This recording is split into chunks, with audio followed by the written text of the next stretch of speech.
Today on inCARnation, Stu and I have something really special. A Japanese supercar, in fact, the original Godzilla. Hold on. Look. Check that. Right. Wow. So that's pretty cool, Stu, but can you get rid of it? We've got some work to do. Sure. Okay. Hey, oi, you, bugger off.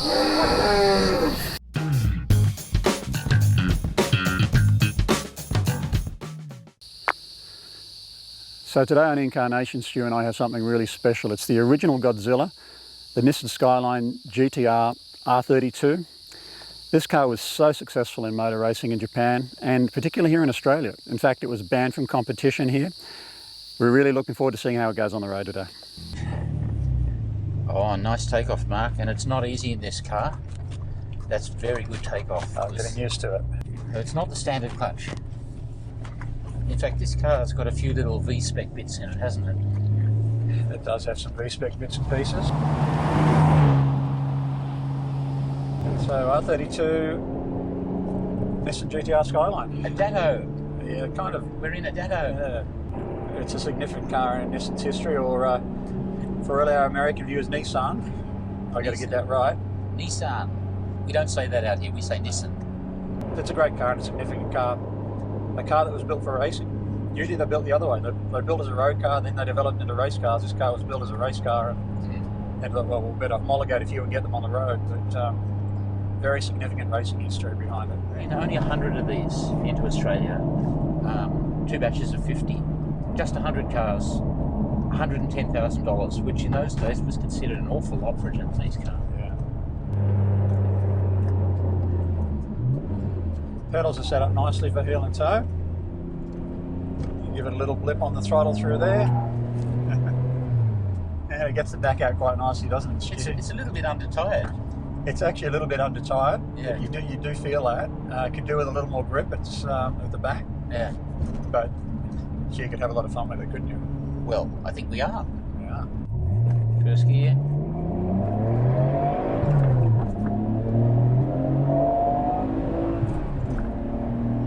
It was still building power at 6,000 there. It didn't feel like, Yeah. there was no big torque shove at 4,000. It was just constant, Very linear. slow build. Not a lot of power down low, is there? Nothing much at all. So third gear. It does like to rev. 4,000 building a little bit. 5,000. Whoa.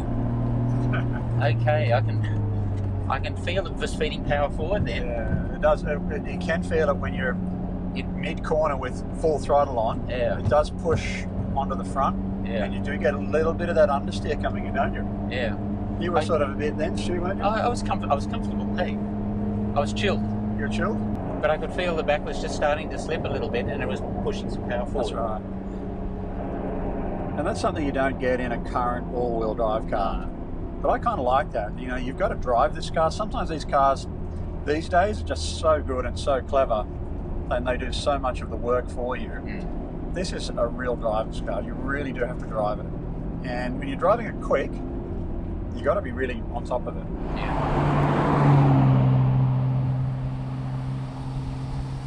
I love to be able to get into a corner, and if you've assessed the line correctly, if you've looked through the corner, really you should just be able to make one turn on the lock and not adjust your steering. But if I want to adjust the line in the corner, I can actually do that with the throttle. Yeah. Just by lifting off, the front tucks in a little bit, get on the throttle, pushes wide a little bit. So that's what you call throttle steering, and you can do that with this R32.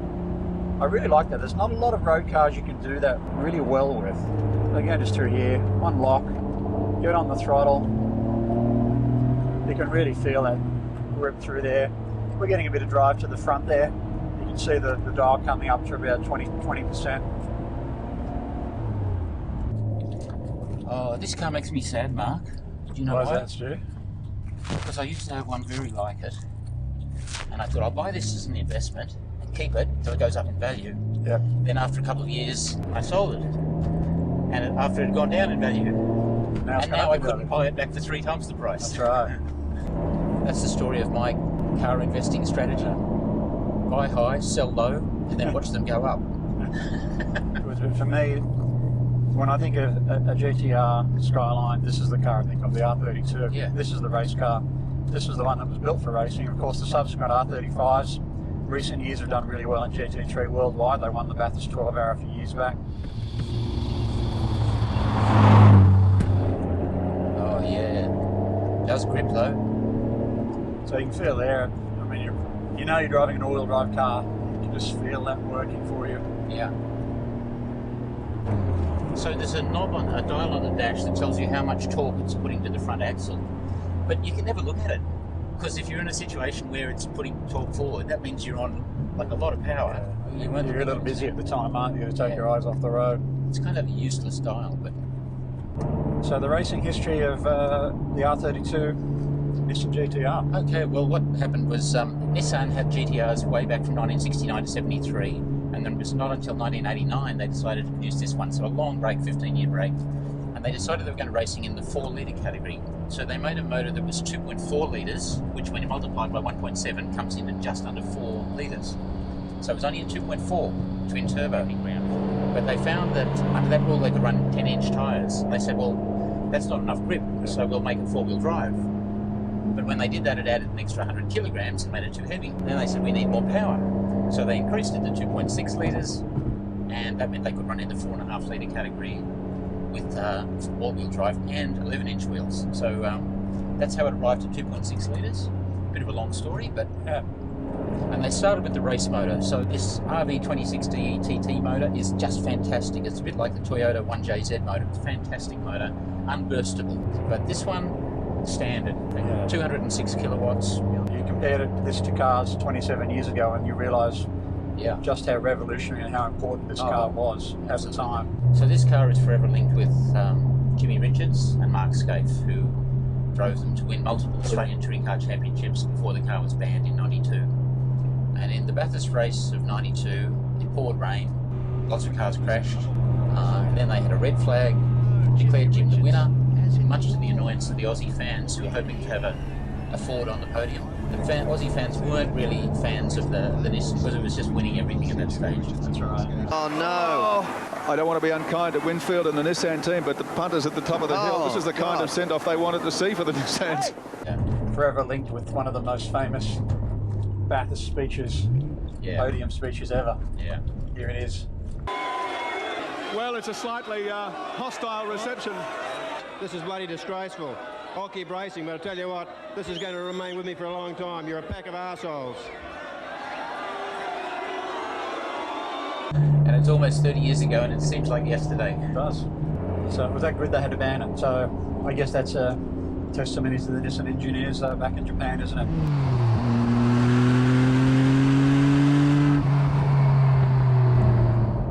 The styling, sleek, simple lines. It is, It's like a little rocket with a roof on top. It's kind of a mean-looking car. It's not a pretty-looking car, but it's purposeful. It's very purposeful. It's probably the best description. And surprisingly, a lot of room. I sat in the back a while ago. There's actually good headroom. Very practical car. And it's essentially a rear-wheel drive car, isn't it? I mean, it's an all-wheel drive car. It gives you the drive to the front just when you need it, but not a lot. It's certainly not overpowering. Can you feel the high-cast four-wheel steering? I think you can a little bit with this car. It's really kind of analog, but I like that. It's a little slow to respond. So up around 6,000 revs there. Yeah, this will rev out to about 7,500 on a gear shift every time. And it's still producing power up there, and it's still fast. Yep. It doesn't run out of puff. It's not a very evocative engine sound, is it? It's just a pleasant but purposeful hum rather than a... It doesn't wail like a Porsche. The turbos have muted the tone a little bit. The race ones, of course, had 600 horsepower, and the road ones had 300, so it shows how easy it was to develop more grunt. They changed the injectors, the turbos, the cams, gave it a tune, put a drain pipe exhaust on it. Before you know it, you got 400, 500 horsepower, no problem. Of course, the ones that are worth the real money, the ones like this, that are pretty all standard, aren't they? Yeah. Not quite standard, a few little V-spec bits on it, but they were factory options. Yeah. Like these little Venetian blinds on the rear windows. I thought they were a bit of a plasticky gimmick. No. They're the genuine article. Quite sought after, apparently. And the ergonomics on the car are great. The steering wheel is fantastic. One of the nicest shapes I've ever come across. Gear lever is fantastic. Just the whole Everything's very tactile. These are the optional leather seats. I haven't seen these before in this car. They're pretty good, actually. Lots of dials, plenty to look at. So really good vision on these tight corners, these blind corners. You can look right through the corner really nicely. The A-pillar doesn't get in the way at all. The steering has a sort of a heavyish feel to it. It has a, of course, it's not electric power steering, and you do feel the tyre a little more in a car with the older style steering, hydraulic power steering. It's a little bit slower to react, but it's still really, really good. I think these shocks are a little harder than standard as well, from what I remember. But over the bumps, it is a little bit choppy. Probably a little bit too stiffly sprung for our roads here in Australia. Yeah. It needs smooth road, doesn't it, this car? This car's got the V-spec Brembo brakes on it. And that's probably one area that this car is probably a little underdone in many ways, just braking performance.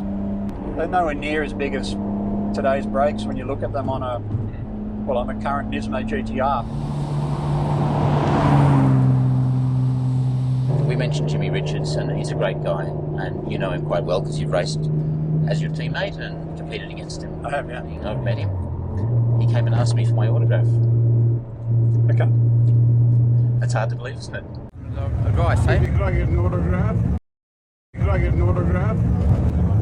No, mate, I'm sorry. Autograph signing's 10 past 3. You missed it, so it's off, okay? Just do your own thing. Huh. Everybody wants a piece of me. Stick to your guns. You have a policy of not giving autographs. I'm glad you didn't cave in on that particular day. Once you start signing autographs, you can be there all it's day. a revolving door. You'll be there fans. all day. You'll be there all day. Well, that just shows you what a great sport Jim is. He is a very good sport. Never a rude word could come from his mouth. Oh, except once. Pack of arseholes. Subsequent cars are a little heavier, a little more laden with options. This is a fairly bare bones kind of car at the end of the day, and that's probably why I like it. That's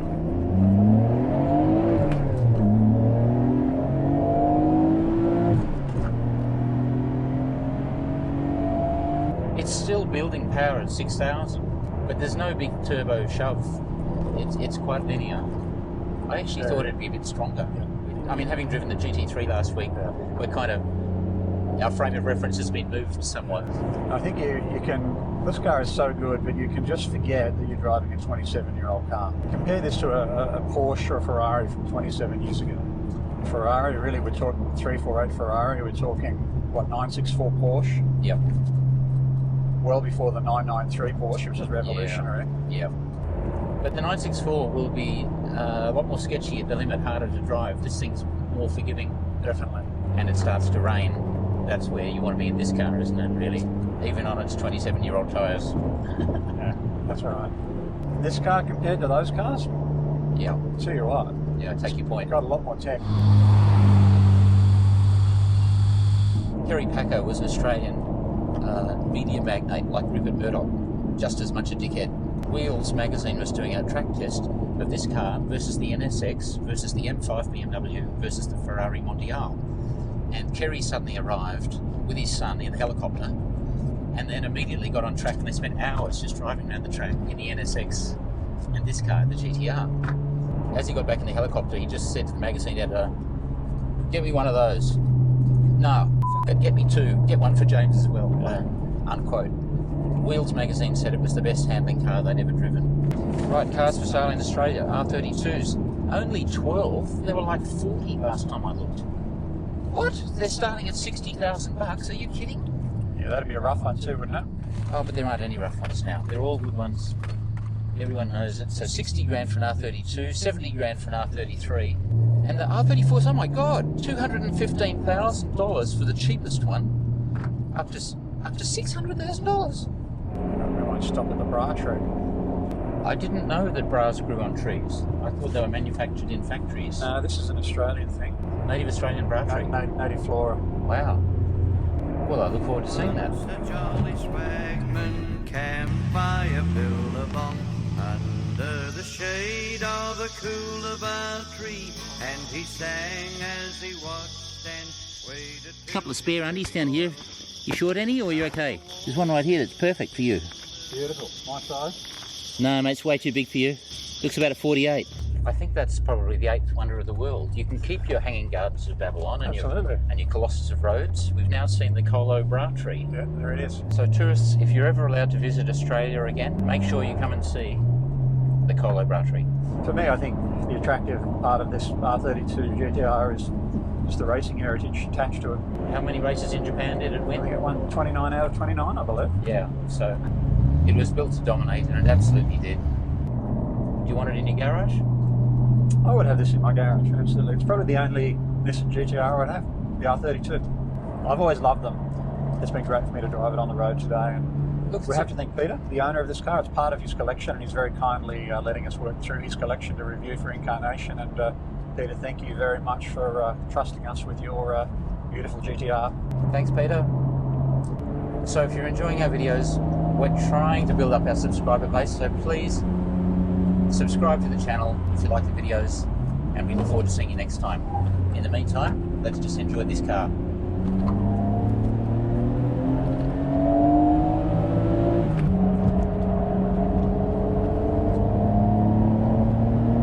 It really does hang on well, doesn't it, Stu, in terms of grip. It just pushes a little bit into understeer, and I can just see just a little bit of torque coming up to the front axles as we drive through there. Yeah.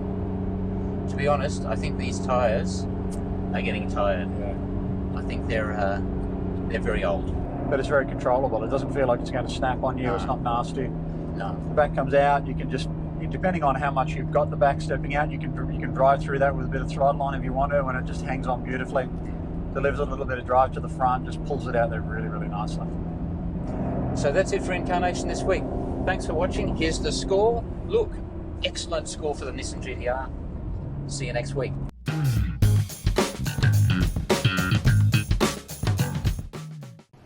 Oh hey, you made it right through to the end of the video. Congratulations. Thank you for watching. If you like what you see, please share it with your motoring friends. And above all, click the little subscribe thing down here so you can see the latest videos when we bring them out, hopefully each week.